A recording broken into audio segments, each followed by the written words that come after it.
একদিকে ইউরোপের আধুনিকতার ছোঁয়া, অন্যদিকে আরবের হাজার বছরের ঐতিহ্য। কখনো ভেবে দেখেছেন মরক্কো কিভাবে এই দুই ভিন্ন জগৎকে এক সুতায় বেঁধে রেখেছে? উত্তর পশ্চিম আফ্রিকার এই দেশটির শুধু একটি ভূখণ্ড নয়, এ যেন রহস্য, রং আর স্বাদের এক জীবন্ত জাদুঘর। সাহারার সোনালী বালু থেকে শুরু করে মারাকেশের ব্যস্ত লাল শহর আর শেফ শাওনের শান্ত নীল গলি, এর প্রতিটি কোণায় লুকিয়ে আছে নতুন এক গল্প। চলুন আজ হারিয়ে যায় আফ্রিকার এই রহস্যময় দেশের অলিগলিতে। দেখব কিভাবে মরক্কোর সাধারণ মানুষ তাদের প্রতিদিনের জীবনে ঐতিহ্য আর আধুনিকতাকে এমনভাবে মিশিয়ে নিয়েছে যা আপনাকে মুগ্ধ না করে পারবে না।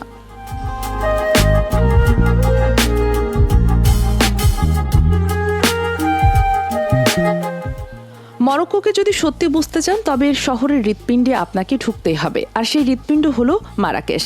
অ্যাটলাস পর্বতের ঠিক নিচে এই লাল শহর শত শত বছর ধরে ব্যবসা, বাণিজ্য আর সংস্কৃতির এক মিলন কেন্দ্র। এর আসল রূপ দেখতে পাওয়া যায় শহরের প্রাচীন অংশে, যা মদিনা নামে পরিচিত। সরু গোলকধাঁধার মতো অলিগলিতে হাঁটতে থাকলে মনে হবে যেন টাইম মেশিনে চড়ে কয়েকশো বছর পেছনে চলে গেছেন। মারাকেশের এই পুরো প্রাচীন শহর বা মদিনাটি ইউনেস্কোর বিশ্ব ঐতিহ্য তালিকাভুক্ত।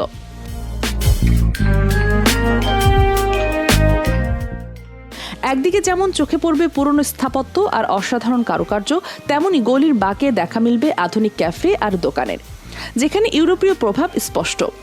মরক্কোর পরিচয় শুধু তার শহর বা ইতিহাসে আটকে নেই, এর আসল পরিচয় লুকিয়ে আছে তার স্বাদে আর মানুষের আপ্যায়নে। মরক্কোনরা এতটাই আন্তরিক যে তারা অচেনা মানুষের সাথেও ঘন্টার পর ঘন্টা গল্প জমিয়ে দিতে পারে এবং প্রায়ই বাড়িতে ডেকে নিয়ে আপ্যায়ন করতে ভালোবাসে। হাসিমুখে আপনার দিকে এগিয়ে দেওয়া এক গ্লাস পুদিনা পাতা চা বা মিন্ট টি তাদের সংস্কৃতির সঙ্গে একেবারে মিশে গেছে। এই চা পরিবেশন করাটাও একটি শিল্পের মতো, যেখানে অনেক উঁচু থেকে সরু ধারায় কাপে চা ঢালা হয়।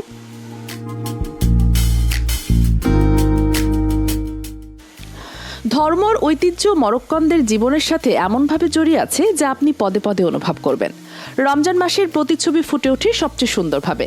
দিনের শেষে রোজা ভাঙার জন্য বেশিরভাগ বাড়িতেই তৈরি হয় হারিরা নামের এক বিশেষ স্যুপ।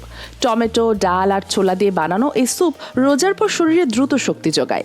হারিরার সাথে খাওয়া হয় সুবাকিয়া নামের এক ধরনের গোলাপের মতো দেখতে মিষ্টি, যা তিল আর মধু দিয়ে তৈরি। রমজান বা অন্য বিশেষ দিনে মরক্কান পুরুষদের পরনে দেখা যায় জেলাবা, টুপিযুক্ত এক ধরনের লম্বা ও ঢিলেঢালা পোশাক, যা তাদের ঐতিহ্যকে সুন্দরভাবে প্রকাশ করে। এই সময়টাতে পারিবারিক বন্ধন আরও গভীর হয়, কারণ সবাই চেষ্টা করে পরিবারের সাথে একসাথে বসে ইফতার করতে।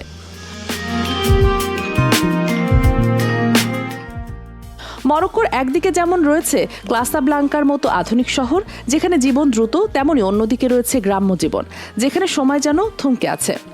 গ্রামের মানুষেরা এখনও কৃষিকাজের উপর অনেকটাই নির্ভরশীল, আর তাদের জীবনযাত্রা অনেক সরল। তবে আটলান্টিকের পারে এসাওয়ারের মতো বন্দর শহরে গেলে দেখা যায় মাছ ধরার পাশাপাশি পর্যটনও সেখানকার মানুষের প্রধান জীবিকা হয়ে দাঁড়িয়েছে। শহর ও গ্রামে এই ভিন্নতা সত্ত্বেও মরক্কানরা খুব সুন্দরভাবে তাদের ঐতিহ্যকে আঁকড়ে ধরে আধুনিক জীবনকে আপন করে নিয়েছে। নতুন প্রজন্মের জীবনে আধুনিকতার ছোঁয়া থাকলেও তারা তাদের পারিবারিক ও সাংস্কৃতিক শিকড়কে ভুলে যায়নি। এই ভারসাম্যই মরক্কোর জীবনযাত্রাকে এতটা আকর্ষণীয় করে তুলেছে। মরক্কো কেবল একটি দেশ নয়, এটি একটি অনুভূতি। এর বাতাসে আছে রহস্য, মানুষের মনে আন্তরিকতা, খাবারের প্রতি পরতে ইতিহাস। এখানকার শহরের ব্যস্ততা থেকে শুরু করে গ্রামের শান্ত পরিবেশ, সবকিছু মিলিয়ে মরক্কো এক জাদুকরী রূপকথার দেশ। আমাদের এই ছোট্ট মরক্কো যাত্রায় দেশটির কোন দিকটা আপনার মন কেড়েছে? মারাকাশের গোলকধাঁধা, মানুষের আন্তরিকতা, নাকি খাবারের জাদুকরী স্বাদ? আপনার মতামত আমাদের কমেন্ট সেকশনে জানাতে ভুলবেন না। ভিডিওটি যদি আপনাদের ভালো লেগে থাকে তবে অবশ্যই লাইক ও শেয়ার করুন। আর মরক্কোর মতো এমন আরও রহস্যময় জায়গার গল্প শুনতে আমাদের চ্যানেলটি সাবস্ক্রাইব করে বেল আইকনটি প্রেস করে রাখুন, যাতে পরবর্তী অভিযানেও আপনাকে পাশে পাই। ধন্যবাদ।